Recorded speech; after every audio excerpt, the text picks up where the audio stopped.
नमस्कार दोस्तों। क्या विकास का मतलब सिर्फ विनाश है?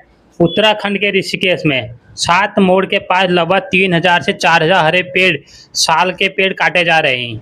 जनता सड़कों पर है, लोग पेड़ों से लिपट रहे हैं, लेकिन पुलिस आंदोलनकारियों को हिरासत में ले रही है। वन मंत्री और वन विभाग अपनी जिम्मेदारी से पल्ला झाड़ रहे हैं। आखिर इस चौड़ीकरण के पीछे ऐसा कौन सा प्रोजेक्ट या सच है जिससे जनता को अनजान रखा जा रहा है? वही मध्य प्रदेश और हरिद्वार और सोनम वांगचुक की बात सिर्फ उत्तराखंड की नहीं है। मध्य प्रदेश के छतरपुर में केन बेतवा लिंक परियोजना के खिलाफ आदिवासी और किसान गले में फंदा डालकर नदी के पानी में खड़े होकर और चिता आंदोलन कर रहे हैं। उनका घर जमीन सब छीन लिया गया है, लेकिन सही मुआवजा और पुनर्वास आज तक नहीं मिला। क्या सरकार को पहले उनको पुनर्वास नहीं देना चाहिए था? उनको दूसरी जमीन में शिफ्ट नहीं करना चाहिए था? जबरदस्ती उनके घर तोड़ दिए, वो बेघर कर दिए, घर तोड़ के उनको बेघर कर दिया गया। वही धर्मनगरी हरिद्वार में नमामि गंगे के दावे के बीच आज भी गंदे नाले और रेलवे निर्माण का मलबा सीधे गंगा में डाला जा रहा है, जिससे मामला अब एनजीटी तक पहुंच चुका है। पर इसमें एनजीटी भी मिली हुई है, करोड़ों पैसों का घपला किया हुआ है। गवर्नमेंट से लेकर एनजीटी सब इस नमामि गंगे में प्रोजेक्ट में मिले हुए हैं। नमामि गंगे में इतने करोड़ का बिल पास हुआ था, पर धरातल पर 1 करोड़ भी ढंग से नहीं लगा। सारे पैसे ऊपर ऊपर ही खा चुके हैं। दिल्ली के जंतर मंतर में पर सोनम वांगचुक पिछले 17 दिनों से भूख हड़ताल पर है। उनकी हालत गंभीर है, लेकिन प्रशासन मौन है। पेट्रोल की महंगाई और जनता से सवाल, इन सब के बीच अंतर्राष्ट्रीय बाजारों के उतार चढ़ाव के बाद भी आम जनता के लिए पेट्रोल डीजल की कीमतें आसमान छू रही हैं। जनता टैक्स दे रही है, पर्यावरण खो रही है और बदले में सिर्फ आश्वासन मिल रहा है। आज देश के इन गंभीर मुद्दों पर सरकारें चुप क्यों हैं? आपका इस पर क्या कहना है? नीचे कमेंट में ज़रूर बताइए और इस वीडियो को शेयर करें, सोई हुई व्यवस्था को जगाएं। जय हिंद।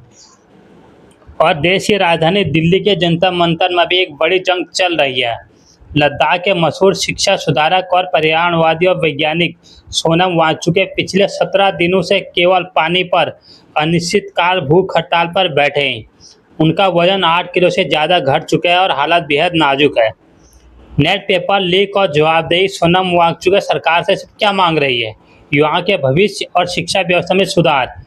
कॉकरोच जनता पार्टी नामक यूथ मूवमेंट के साथ नेट यूजी पेपर लीक मामले को लेकर केंद्रीय शिक्षा मंत्री के इस्तीफे और जवाबदेही की मांग कर रही है। दिल्ली हाई कोर्ट में उन्हें जबरन अस्पताल में भर्ती कराने की याचनाएं लग रही है, लेकिन सरकार का कोई भी नुमाइंदा अब तक उनसे मिलने नहीं पहुंचा। जब देश के सबसे बड़े वैदिक और पद्मश्री सम्मानित व्यक्ति को अपनी बात मनवाने के लिए जान की बाजी लगानी पड़े, तो लोकतंत्र के स्वास्थ्य पर सवाल उठना लाजमी है। और महंगाई का बोझ, इन तमाम पर्यावरणीय, सामाजिक और संकटों के बीच देश की आम जनता पर महंगाई की मार लगातार जारी है। वैश्विक स्तर पर कच्चे तेल की कीमतों में बदलाव के बावजूद पेट्रोल और डीजल की कीमतें रिकॉर्ड स्तर पर बनी हुई है। ट्रांसपोर्टेशन महंगा होने की वजह से सब्जियां, दालें, रोजमर्रा की ज़रूरत की चीज़ें आम आदमी की पहुंच से बाहर होती जा रही है। जनता का सवाल सीधा है, अगर सरकारें टैक्स पूरा ले रही तो पर्यावरण की सुरक्षा, किसानों को न्याय और युवाओं की साफ सुथरी परीक्षाएं और आम आदमी को सस्ती जिंदगी क्यों नहीं मिल पा रही? क्या उत्तराखंड के जंगल हो या मध्य प्रदेश के विस्थापित आदिवासी हो और मैली होती गंगा हो या जनता मंतव्य अनशन पर बैठे वांगचुक, सभी मुद्दे देश की आत्मा से जुड़े हैं। विकास जरूर है, लेकिन यह विनाश की कीमत पर नहीं होना चाहिए। सरकार को तुरंत इन प्रदर्शनकारियों की सुध लेनी चाहिए और बीच का सूटेबल रास्ता निकालना चाहिए। इस वीडियो को ज़्यादा से ज़्यादा शेयर करें ताकि ये महत्वपूर्ण मुद्दे मुख्य धारा की चर्चा में आ सके, और अपने विचार नीचे कमेंट बॉक्स में ज़रूर लिखें। धन्यवाद। जय हिंद, जय पहाड़। उनके लिए घूमने आते हैं कि उत्तराखंड घूम के पहाड़ों में जाएंगे और ठंडी ठंडी हवाएं लेंगे। क्या उसको दिल्ली बनाने की फिराक में है या मुंबई बनाने की फिराक में है सरकार को समझ नहीं आ रहा है कि टूरिस्ट तो आते हैं यहाँ हरियाली देखने आते हैं, और तुम विकास के नाम पे पेड़ ही काटे जा रहे हो, पेड़ काटे जा रहे हो। आज तुमको 4 लाइन चाहिए, कल तुमको 8 लाइन चाहिए, क्या कुछ नहीं चाहिए। तो हमको समझौता भी करना चाहिए।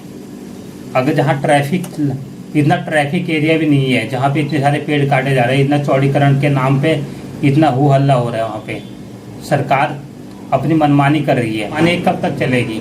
वो अपने हिसाब से चलती है कि हमें विकास है, पैसा पैसा, कितना पैसा चाहिए सरकार को? इतना टैक्स ले रही है, करोड़ों रुपए पुल में लगा रही है, पुल ढह जा रहे हैं, रोड पे लगा रही है, रोड खराब हो जा रही है, फिर भी पैसे चाहिए इनको।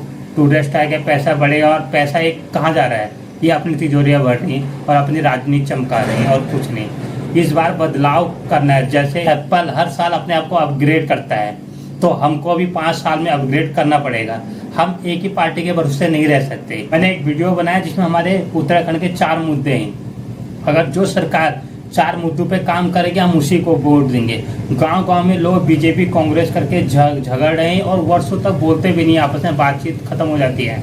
और वहाँ राजनीतिक पार्टी वाले आराम से चाय को पकौड़े खाते हैं, मजे करते हैं। और लड़ते कौन है? हम जैसे लोग, आप जैसे लोग। और जो जिसको ना विकास मिलता है ना अपने पड़ोसी का साथ मिलता है, क्योंकि हम राजनीति के चक्कर में सबसे झगड़ा करके बैठे हैं। तो इस बार हमको अपने सिस्टम को अपग्रेड करने की ज़रूरत है। जब वोट देने जाओ तो सुबह नहा धो के जाओ और इन 4 वादों को पूरा करेंगे। जो हमारे 4 वादों को पूरा करने की हिम्मत करता है और हमारे सुनेगा, पहाड़ियों की सुनेगा, हम उसे वोट देंगे। तो इस बार पूरा सिस्टम ही हैंग कर देना है। टाइम आ चुका है। कब तक बीजेपी और कांग्रेस के पीछे पड़े रहोगे कि बीजेपी ये कर दिया, कांग्रेस ने ये कर दिया? नहीं। जैसे एप्पल हर साल अपडेट होता है, वैसे 5 साल में हमको भी अब अपग्रेड करने का टाइम आ चुका है। अब हमें बीजेपी और कांग्रेस से थोड़ा हट के लाइक करना, शेयर करना, कमेंट करना और अपनी राय कमेंट में जरूर देना। तब तक के लिए बाय।